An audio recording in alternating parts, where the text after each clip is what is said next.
Evolución de los sistemas operativos. Evolución de los sistemas operativos. Los sistemas operativos han evolucionado a través de los años, ya que los sistemas operativos se han apegado íntimamente a la arquitectura de las computadoras en las cuales se ejecutan. Empieza con la generación 0 en la década de 1940. Los sistemas computacionales no poseían sistemas operativos. La siguiente es la primera generación, década de 1950. Los primeros ordenadores eran grandes máquinas que se manejaban desde una consola y donde un grupo de personas lo diseñaban y construían. Los primeros sistemas operativos eran extraños. El modo usual de operación consistía en que el programador firmaba para tener acceso a un bloque de tiempo en la hoja de registro situada en la pared. Después bajaba al cuarto de máquinas, insertaba su tablero enchufable en la computadora y pasaba las siguientes horas durante la ejecución del programa. Ejecutaban una sola tarea, es decir, eran muy lentos y tardaban mucho.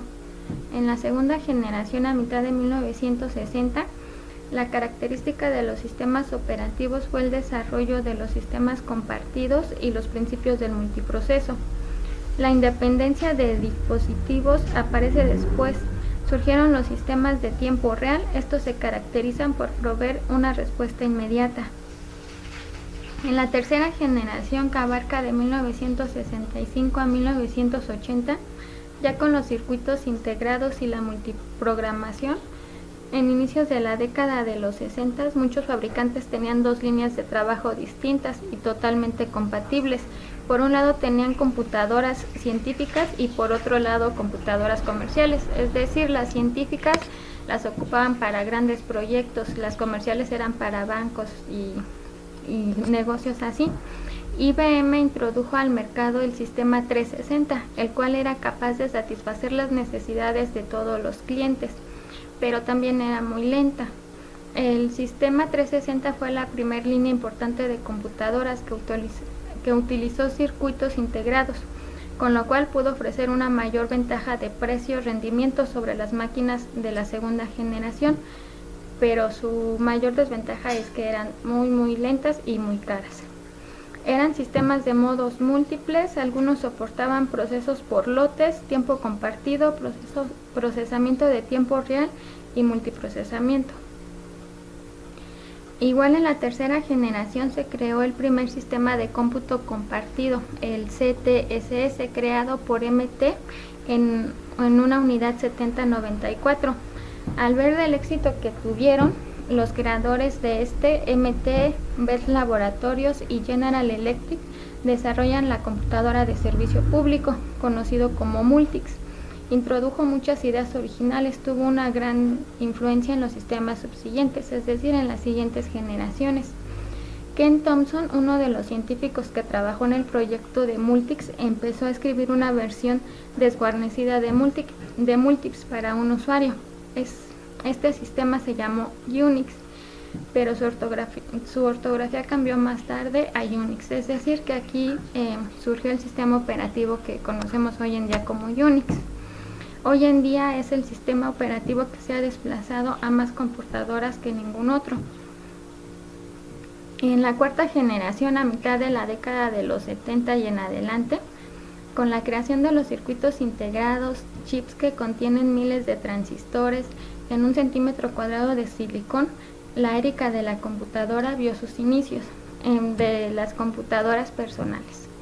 Dos sistemas operativos han dominado la escena de la computadora personal: MC2, escrito por Microsoft Inc. para la IBM PC, y Unix, que hacen uso de CPU Motorola 68 en esa generación.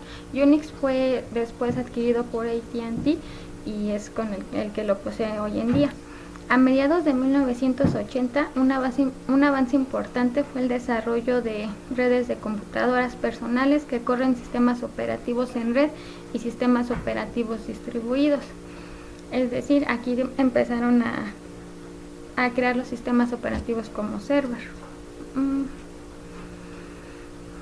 Entre los sistemas operativos que son más conocidos está Apple de Macintosh, El lanzamiento oficial se produjo en enero de 1984.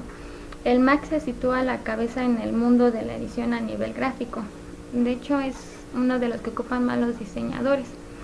El MC2, en 1981 Microsoft compró un sistema operativo llamado Q2, que tras realizar unas pocas modificaciones se convirtió en la primera versión de MC2.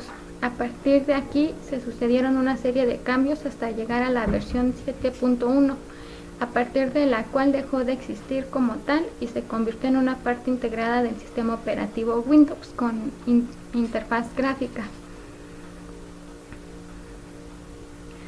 Otro de los sistemas operativos que son más conocidos es Linux. En 1991 aparece la primera versión del núcleo de Linux, creado por Linus Torvalds y un sinfín de colaboradores a través de Internet. Este sistema se basa en Unix, un sistema que en principio trabaja en modo de comandos estilo MC2. Hoy en día dispone de ventanas gracias a un servidor gráfico y gestores de ventanas como KDE, GNOME, entre muchos. Recientemente Linux dispone de un aplicativo que convierte las ventanas en un entorno 3D, como por ejemplo Very, lo que permite utilizar Linux de una forma muy visual y atractiva. Además de que Linux es libre, o sea, no tiene ningún costo a comparación de Microsoft o Mac o Unix. Un poco de la historia de Windows. Es la familia de sistemas operativos propietarios es Bill Gates y Paul Allen. Todos ellos tienen en común el estar basados en una interfaz gráfica de usuario basada en paradigmas de ventanas, de ahí su nombre en inglés. La versión de Windows que han aparecido hasta el momento se basan en dos líneas separadas de desarrollo que finalmente convergen en una sola hasta la llegada de Windows XP. Otro de los sistemas operativos de Microsoft es Windows NT, que significa nueva tecnología. Es compatible con Windows 95 en cierto nivel, pero fue completamente rediseñado en su interior. Aquí podemos ver, están MC2 y todas las versiones de Windows hasta Windows 10, que es la más actual. Y aquí está Linux con la mayoría de sus distribuciones, las que más se manejan. La familia de Macintosh y un poco de todos los sistemas operativos más usados hoy en día.